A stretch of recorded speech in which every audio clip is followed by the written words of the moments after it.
Hi, ഇന്ന് നമ്മൾക്കൊരു breakfast combo ഉണ്ടാക്കാം. കള്ളപ്പവും അതുപോലെ തന്നെ പാലൊഴിച്ച കടലക്കറിയാണ്. നല്ല ടേസ്റ്റിയാണ്, നല്ല കോമ്പിനേഷനാണ്. പിന്നെ കള്ളപ്പം ഉണ്ടാക്കാൻ വേണ്ടിയിട്ട് കള്ള് നമ്മൾ വീട്ടിൽ തന്നെ ഉണ്ടാക്കിയിട്ടാണ് ഉണ്ടാക്കാൻ പോകുന്നത്. അപ്പോൾ അതെങ്ങനെ ഉണ്ടാക്കാമെന്ന് നോക്കാം. ആദ്യം തന്നെ നമ്മൾക്ക് കള്ളുണ്ടാക്കി വെക്കാം. അപ്പോൾ അതിന് വേണ്ടിയിട്ട് കുറച്ച് പഞ്ചസാര വേണം, പിന്നെ ഈസ്റ്റ് വേണം, തേങ്ങാവെള്ളം വേണം. അപ്പം ഇത് മൂന്നും കൂടെ നമ്മളൊന്ന് മിക്സ് ചെയ്തിട്ടാണ് കള്ളുണ്ടാക്കുന്നത്. അപ്പോൾ ആദ്യം തന്നെ കുറച്ച് പഞ്ചസാര എടുക്കുക. മധുരം ഒക്കെ നമ്മൾക്ക് ഇഷ്ടമുള്ളതുപോലെ എടുക്കാം.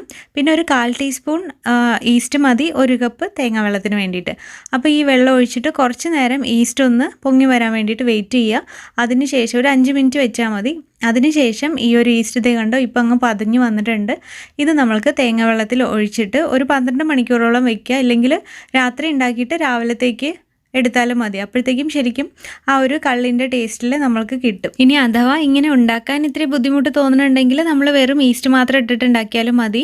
അപ്പോൾ ദേ ഇപ്പോൾ അടുത്ത ദിവസം നോക്കുമ്പോഴത്തേക്കും നമ്മുടെ കള്ള് റെഡി ആയിട്ടുണ്ട്. ഇനി നമ്മൾക്ക് അപ്പം ഉണ്ടാക്കാൻ വേണ്ടിയിട്ട് ഇഡ്ലി അരിയാണ് ഞാൻ ഉപയോഗിക്കുന്നത്. പച്ചരി വേണമെങ്കിലും ഉപയോഗിക്കാം. അപ്പം 1 കപ്പ് ഇഡ്ലി അരി എടുത്തിട്ടുണ്ട്. അത് നമ്മൾക്ക് നന്നായിട്ട് കഴുകിയതിന് ശേഷം കുതിർക്കാൻ വേണ്ടി വെക്കണം. ഒരു 3 മണിക്കൂറോളം കുതിർക്കാൻ വെച്ചാൽ മതി. ഇനി ഇത് നമ്മൾക്ക് അരച്ചെടുക്കാൻ വേണ്ടിയിട്ട് കുറച്ച് കുഞ്ഞുള്ളി വേണം. അത് മിക്സറിലിടുക. പിന്നെ ഒരു ചെറിയ വെളുത്തുള്ളി എടുത്തിട്ടുണ്ട്, ഒരുപാട് വേണ്ട. ജീരകം ഇടുക, ചെറിയ തേങ്ങയും കൂടിയിട്ട് ഇടുക. 1 കപ്പിന് 1/2 കപ്പ് തേങ്ങ എന്നുള്ള രീതിയിലാണ്. പിന്നെ നമ്മൾക്ക് പഞ്ചസാര ഇടണം, അരി കുതിർത്തത് ചേർക്കുക, പിന്നെ നമ്മുടെ ഈ കള്ളും കൂടിയിട്ട് ഒഴിക്കുക. വെള്ളം ചേർക്കണില്ല, ഇത് തന്നെ ഒഴിച്ചാൽ മതി. ഒരു 3/4 കപ്പോളേ വേണ്ടി വന്നുള്ളൂ ഇത്രയും അരയ്ക്കാൻ വേണ്ടിയിട്ട്. പിന്നെ ചോറ് ഒരു 1/4 കപ്പ് ഇടുന്നുണ്ട്. ഇഡ്ലി അരി ആയതുകൊണ്ട് 1/4 കപ്പ് ഇടണത്. പച്ചരി എടുക്കുകയാണെങ്കിൽ 1/2 കപ്പ് ഇടേണ്ടി വരും. അപ്പോൾ ഇത് നന്നായിട്ട് അരച്ചെടുത്തിട്ടുണ്ട്. ഇനി ഇത് നമ്മൾക്ക് പുളിപ്പിക്കാൻ വേണ്ടിയിട്ട് വയ്ക്കാം. അപ്പോൾ രാവിലെ ആകുമ്പോഴത്തേക്കും ഇത് നന്നായിട്ട് പുളിച്ച് പൊങ്ങിയൊക്കെ പോയിട്ടുണ്ട് പുറത്ത്.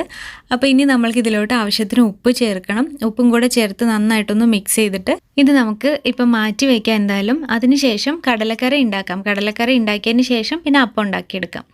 അപ്പോൾ കടലക്കറി ഉണ്ടാക്കാൻ വേണ്ടിയിട്ട് കുക്കറിൽ ഉപ്പും കൂടെ ചേർത്തിട്ട് കടല വേവിച്ചെടുക്കുക. നന്നായിട്ട് വേവിച്ചെടുക്കുക. പിന്നെ നമ്മളൊരു പാനിൽ വെളിച്ചെണ്ണ ഒഴിക്കുക, ആവശ്യത്തിന് കടുക് ഇടുക, പിന്നെ കുറച്ച് പെരിഞ്ജീരകം ഇടുന്നുണ്ട്, കറിവേപ്പില കുറച്ച് ഇടുക. അതിനുശേഷം നമ്മൾക്ക് പച്ചമുളക് ചേർക്കണം. പിന്നെ ഇഞ്ചി വെളുത്തുള്ളി പേസ്റ്റ് ചേർക്കുക, ഇല്ലെങ്കിൽ അരിഞ്ഞു വെച്ച് ചേർത്താലും മതി. അതിനുശേഷം സവാളയും കൂടെ ചേർത്തിട്ട് നന്നായിട്ട് വഴറ്റിയെടുക്കുക. നല്ലോണം ഇതുപോലെ വഴണ്ട് കിട്ടണം. അതിനുശേഷം ഇതിലോട്ട് പൊടികൾ ചേർക്കണം. മഞ്ഞൾപ്പൊടി ചേർക്കുക, മല്ലിപ്പൊടിയും ചേർക്കുന്നുണ്ട്. എന്നിട്ട് മിക്സ് ചെയ്തതിന് ശേഷം പിന്നെ നമ്മൾക്ക് എരിവിനനുസരിച്ചിട്ട് മുളക് പൊടി ചേർക്കുക. പിന്നെ കുറച്ച് ഗരം മസാല ചേർക്കുക, അതുപോലെ ജീരകത്തിൻ്റെ പൊടിയും ചേർക്കുക.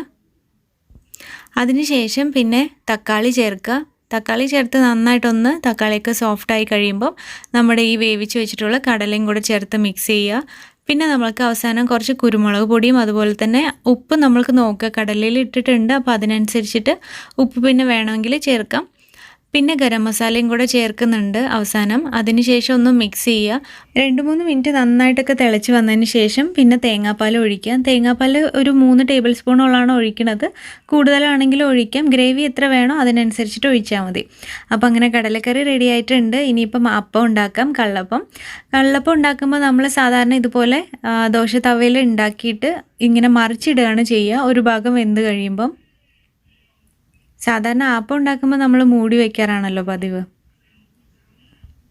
അപ്പോൾ ഇത് 2 സൈഡ് നന്നായിട്ട് മറിച്ചിട്ട് ചുട്ടെടുക്കുകയാണ് ചെയ്യേണ്ടത്. അത്രേ ഉള്ളൂ. കള്ളപ്പവും റെഡി ആയിട്ടുണ്ട്, അതുപോലെ നമ്മുടെ കടലക്കറിയും. ഇനി അഥവാ കടലക്കറി ഇഷ്ടമല്ല എന്ന് പറഞ്ഞാൽ ഈ ഒരു രീതിയിൽ ഉരുളക്കിഴങ്ങിൻ്റെ കറിയോ ഇല്ലെങ്കിൽ നമുക്ക് ചിക്കനോ മട്ടനോ എന്ത് വേണമെങ്കിലും ഉപയോഗിക്കാം. എന്താണോ ഉള്ളത് അതിനനുസരിച്ചിട്ട് നിങ്ങൾക്ക് ഉണ്ടാക്കിയെടുക്കാം.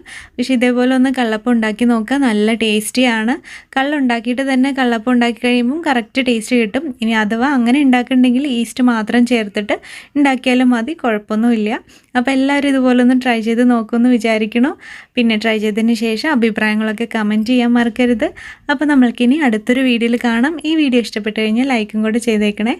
അപ്പോൾ എല്ലാവർക്കും ഒരുപാട് താങ്ക്സ്. ബൈ.